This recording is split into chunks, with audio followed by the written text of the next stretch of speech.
तो अपन को tissue culture करना है, बहुत सारे प्लांट्स तैयार करने हैं, ठीक है। तो इसके लिए अपन को प्लांट का कोई भी भाग ले ले, अपन को सेल की जरूरत है। मैंने एक लीफ ले ली, एक पौधे की पत्ती ले ली। अब पूरी पत्ती भी अपने काम की नहीं, उसमें तो बहुत सारी सेल्स है, उसके क्या कर लो, छोटे छोटे टुकड़े कर लिए अपन ने। तो ये अपना क्या हो गया, करतोतक है। ये अपना क्या है, करतोतक या एक्सप्लांट हो चुका है, ठीक है, ओके। एक आपको कोनिकल फ्लास्क लेना है, मतलब कांच का पात्र जिसमें आपको उत्तक संवर्धन करवाना है, ठीक है। तो मैंने ये कोनिकल फ्लास्क ले लिया है, क्लियर है, ओके। तो अब सबसे पहले अपन को क्या करना पड़ेगा, करतोतक का चयन। पहला काम तो अपन ने क्या किया, करतोतक का चयन किया, और अपन ने चयन क्या किया, करतोतक के रूप में लीफ को ले लिया, ठीक है, ओके। दूसरा काम अगर मैं बोलूं तो क्या अपन को स्टेलाइजेशन भी जरूरी है, इस करतोतक का भी स्टेलाइजेशन करना है, जो उपकरण काम में आएंगे उनको भी निर्जमीकरण करना है, और जो माध्यम बनाए है उसका भी निर्जमीकरण करना है। तो अगला काम अपन ने किया निर्जमीकरण किया। क्या किया अपन ने, निर्जमीकरण किया। और संवर्धन माध्यम भी तैयार करना पड़ेगा, और अपन ने क्या तैयार कर लिया, संवर्धन माध्यम अपन ने तैयार कर लिया। संवर्धन माध्यम का स्टेलाइजेशन कर लिया ऑटोक्लेव के द्वारा। उपकरणों का स्टेलाइजेशन आपकी इच्छा हो तो ऑटोक्लेव से करो, आपकी इच्छा हो तो ओवन से करो। करतोतक का निर्जमीकरण करने के लिए पानी से धोकर के, और आप चाहो तो एल्कोहल से या टिपोल से किसी से भी साफ कर लो। और ये लोग करने के बाद में पहले तो एक काम करो, इस संवर्धन माध्यम को डालो, इसमें डाल दिया, ठीक है। सारा काम निर्जमीकरण करके डालना है, ठीक है। उसके बाद में आपके एक्स प्लांट को भी इसमें डाल दो। ये लो, मैं एक्स प्लांट को डाल देता हूं इसमें, क्लियर है, बोलो कोई डाउट नहीं है। क्या मैंने पहली बार करतोतक को डाला है यहां पे, इस क्रिया को क्या बोला जाएगा, प्रारंभन बोला जाएगा। इस क्रिया को क्या बोलेंगे अपन, प्रारंभन। की पहली बार करतोतक को संवर्धन माध्यम में रखने की क्रिया प्रारंभन कहलाएगी। बोलो समझ में आया प्रारंभन, ठीक है, ओके, कोई डाउट नहीं है। 2 सप्ताह के लिए छोड़ दो, कितने सप्ताह के लिए ग्रोथ होने दो इसमें, 2 सप्ताह के लिए 16 डिग्री टेम्परेचर रखो। और ये सारा जो काम है वो आपको कल्चर रूम में या ग्रोथ रूम में करना है, कमरे में नहीं करना है, ना खुले में करना है। कहां करना है, लैब में करना है। उस लैब में भी स्पेशल जगह होती है जिसे बोला जाता है कल्चर रूम। क्या बोलते हैं, कल्चर रूम बोल दो, या वृद्धि कक्ष बोलते हैं इसको। क्या बोलते हैं, वृद्धि कक्ष के अंदर इसको छोड़ दो 2 सप्ताह के लिए, 16 डिग्री सेल्सियस टेम्परेचर के ऊपर छोड़ दो। तो क्या होगा, ये सेल्स क्या अब विभाजन करेगी, और इनके विभाजन करने से क्या केलस का निर्माण हो जाएगा क्या,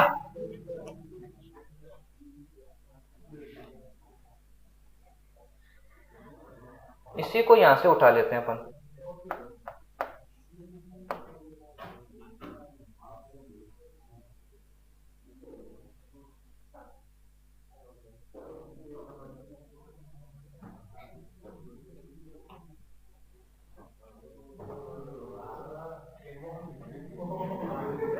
ठीक है, ओके। तो कुछ टाइम बाद में क्या इसकी सेल्स जो हैं वो थोड़ा विभाजन करेगी क्या, और विभाजन से क्या असंगठित और अविभेदित सेल्स का समूह बन जाएगा। इसको अपन क्या बोल देंगे, क्या बोलेंगे, केलस बोल देंगे, ठीक है, कोई डाउट नहीं है।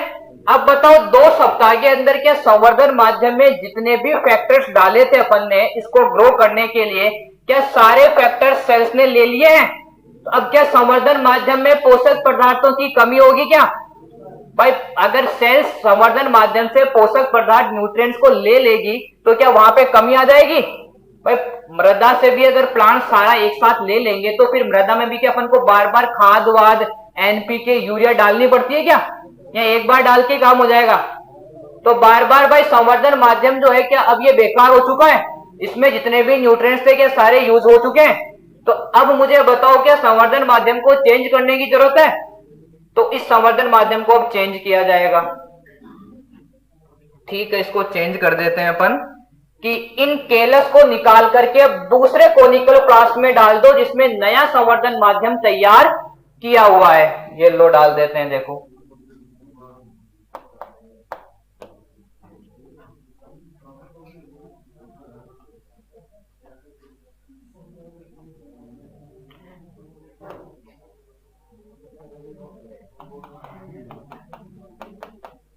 तो ये नए संवर्धन माध्यम पे अपन ने केलस को डाल दिया, ठीक है। और डालने के बाद में इस प्रक्रिया को भी क्या बोलेंगे अपन? पुनः संवर्धन। भाई चेंज करने की प्रक्रिया क्या कहलाएगी? पुनः संवर्धन कहलाएगी, ठीक है। ओके, चलो जी, ये लो, इन केलस को अपन ने पुनः संवर्धन के लिए छोड़ दिया। ओके,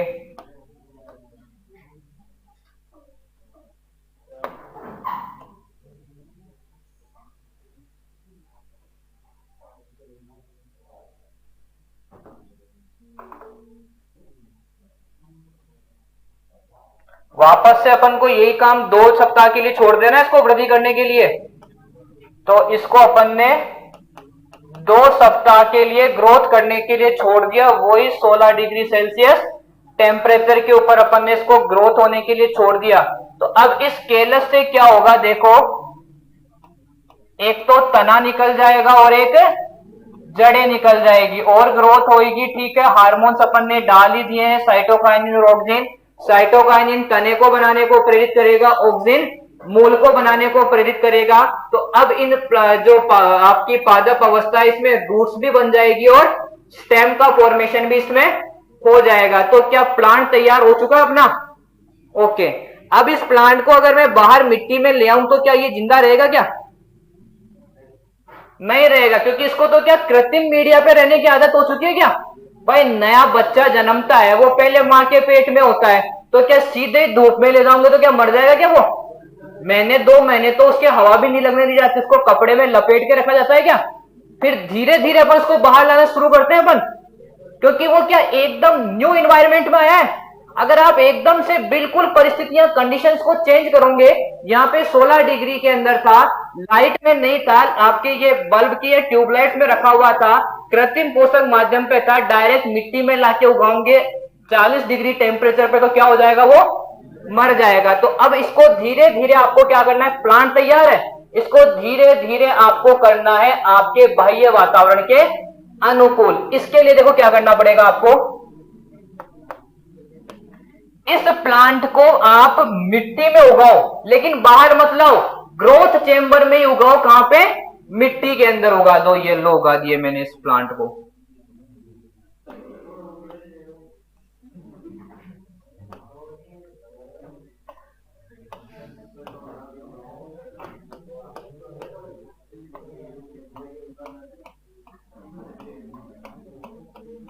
ठीक है, ओके। तो इसको मैंने कहां ट्रांसफर कर दिया? मिट्टी में ट्रांसफर कर दिया, लेकिन अभी भी इसको रखा कहां पर है? मैंने वृद्धि कक्ष में ही है। और कहां पे स्थानांतरित कर दिया? मिट्टी में स्थानांतरित कर दिया, ठीक है। लगभग आप इसको 10 दिन तक यहां पे रखो। उसके बाद में आप इन प्लांट्स को धीरे धीरे बाहर निकालो। पहले तो इसको लेके आओ आप ग्रीन हाउस में। कहां रखो? ग्रीन हाउस में। और ग्रीन हाउस में लगभग टेम्परेचर 20 से 25 डिग्री रहता है, तो आपको लगभग 2 से 3 दिन पहले इसको ग्रीन हाउस में रखना है। ग्रीन हाउस के बाद में आप इसको पॉली हाउस में लेके आओ। कहां लेके आओ? पॉली हाउस में लेके आओ। इसका टेम्परेचर थोड़ा बढ़ जाएगा, 30 से 35 डिग्री सेल्सियस टेम्परेचर रहेगा। और 5 से 7 दिन इसको कहां पे रखना है? आपको पॉली हाउस में रखना है। पॉली हाउस के बाद में आप इस प्लांट को लेकर के आओ नर्सरी के अंदर। और नर्सरी में टेम्परेचर क्या आपका बाह्य टेम्परेचर रहेगा? क्या 37-40 डिग्री सेल्सियस टेम्परेचर रहेगा। अब आपकी इच्छा है, आप इस प्लांट को नर्सरी से आपके खेत में उगाओ। आपकी इच्छा है कि मैं तो घर पे उगाऊंगा तो घर पे उगाओ। आपकी इच्छा है कि मैं बगीचा बनाऊंगा तो बगीचे में उगाओ। अब आप इसको कहीं पर भी उगा सकते हो। तो ये टेक्निक कहलाती है आपकी प्लांट टिश्यू कल्चर। तो बोलो, समझ में आई क्या? ओके, समझ में आई। तो मुझे ये बताओ कि यहां से लेकर के यहां तक पूरा जो मैंने काम किया, क्या हार्डनिंग है? क्या ये भाई हार्डनिंग का मतलब क्या था? बाह्य वातावरण के अनुकूल बनाना। प्लांट तो मेरा काफी टाइम पहले तैयार था, लेकिन क्या धीरे धीरे मैं उसको बाहर लेके आया। ये वाली प्रोसेस क्या कहलाएगी? हार्डनिंग कहलाएगी। क्या कहलाएगी? हार्डनिंग कहलाएगी। क्लियर है?